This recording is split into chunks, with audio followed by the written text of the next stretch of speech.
Telangana special మక్క గట్క ఎలా చేయాలో చూపెట్టబోతున్నా.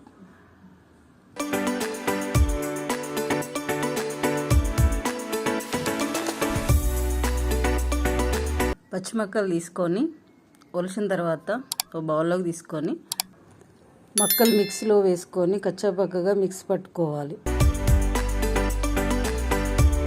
మిక్సీ పట్టిన మక్కలను రాత్రంతా ఆరబెట్టుకోవాలి. ఆరినాక చెరిగితే ఇట్లా ఉంటుంది.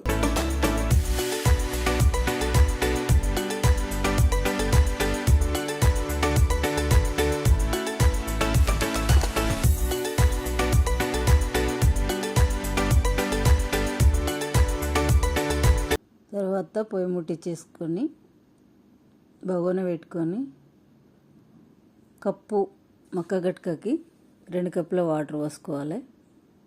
నీళ్ళు పోసిన తర్వాత దాని తర్వాత సాల్ట్ వేసి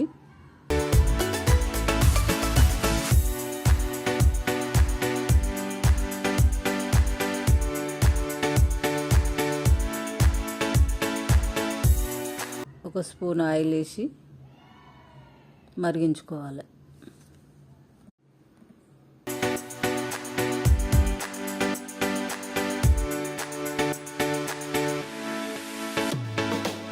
నీళ్ళు మరుగుతున్నప్పుడు గట్క పోస్తూ కలుపుతూ ఉండాలి.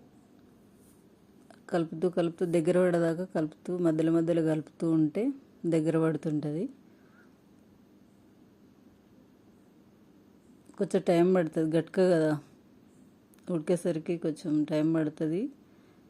మధ్యలో గడ్డగట్టకుండా ఉండాలి అంటే అప్పుడప్పుడు మధ్యలో కలుపుతూ ఉండాలి. ఒక 10 నిమిషాల తర్వాత ఇట్లా ఈ స్టేజ్కి వస్తుంది. ఆల్మోస్ట్ అంటే దగ్గర పడిపోయినట్టే లెక్క, అంటే గట్క ఉడుకుతుంది, అయిపోయింది. తెలంగాణ స్పెషల్ గట్క రెడీ అయిపోయింది.